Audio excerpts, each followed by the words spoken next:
Hey guys, today I'm going to be covering the 4 different types of deadlifts. Each deadlift has a really different and specific intention, and learning that intention is really pivotal to being set up for success to have the strongest deadlift that you can. All right, I'm going to start off with what I consider kind of the normal deadlift, which is a conventional deadlift. You have a narrower stance and you're really focused on the concentric portion of the movement, which is the lifting of the bar off the ground. So I'm going to go ahead and demo what a conventional deadlift looks like. As you can see, my legs are inside of my arms. My torso, the kind of degree of bend you're going to have in your spine is really dependent on your unique anatomy. Knees are inside the arms, and you're focusing on this portion of the movement. It's not that the eccentric isn't important. It's just that we are more focused on lifting the bar up and maximizing that amount of weight. All right, on the same token, I'm going to show you the sumo deadlift. Very similar intention to the conventional deadlift, but a wider stance. This is a great deadlift variation for someone who has a little bit of longer legs, which is not myself, which is why I don't do the sumo deadlift.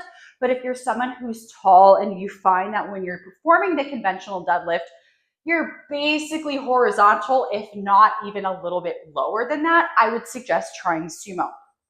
For setting up for sumo, instead of taking a narrow stance with feet pointing forward, you're going to take a wider stance with toes pointing out. And again, that exact width of the stance is going to depend a lot on your individual anatomy, how tall you are. Instead of your arms being outside of your legs, your arms are going to be inside of your legs. So as you can see, your knees come out a bit wider. And again, your arms are inside of your legs and you're going to feel a lot more in your adductors here. But we're still focused on the piece where we're pulling the bar off the ground. Okay, the third type of deadlift is the Romanian deadlift. This one differs very drastically from the first two because the focus of this exercise is actually on the eccentric portion of the movement, which is when we are lowering the bar down. Unlike the conventional and sumo deadlift, the bar doesn't touch the ground in the Romanian deadlift until the set is over. This is less of a power and explosive movement like the conventional and sumo deadlift are, and this is more of a hypertrophy movement to really focus on glute and hamstring growth specifically. I'm going to demo exactly what this looks like, and you'll see the difference right away. Okay, so I'm setting up very similar stance to conventional deadlift. I bring the bar up, but now I pause because this is where the movement actually begins. Now we focus on bringing the bar down, and then we come up. You'll see again that the bar doesn't actually touch the ground because I have not finished the set. All right, let's say my set is done. I set the bar down. You'll see again, the bar does not touch the ground the entire time. And the goal is really to maximize that glute and hamstring stretch on the way down versus maximizing the amount of weight on the way up. All right, on to the fourth and final type of deadlift. This is the stiff leg deadlift. This is not a variation that I personally program very often, as I find it to be an accessory movement for power lifters specifically, and that's not the type of client I typically train with. However, I'm going to go over it with you as it's important to know. And also it does have some similarities to the other 3 types of deadlifts, and so I want to make sure that I point those out to distinguish it from those other types.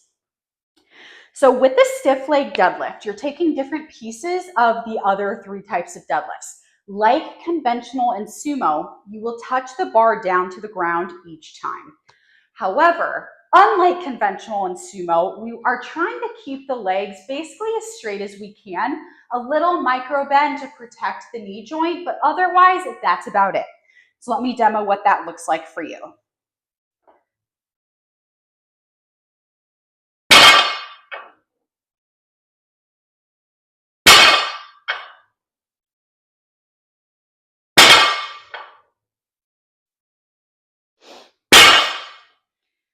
For the stiff leg deadlift, we're really focusing on lower back strength as well as hamstring strength. So again, Having this be a more powerful movement is just a complementary exercise that I really like in powerlifting training. But if you're not training for powerlifting, I find it to be just a less useful deadlift variation than the other three.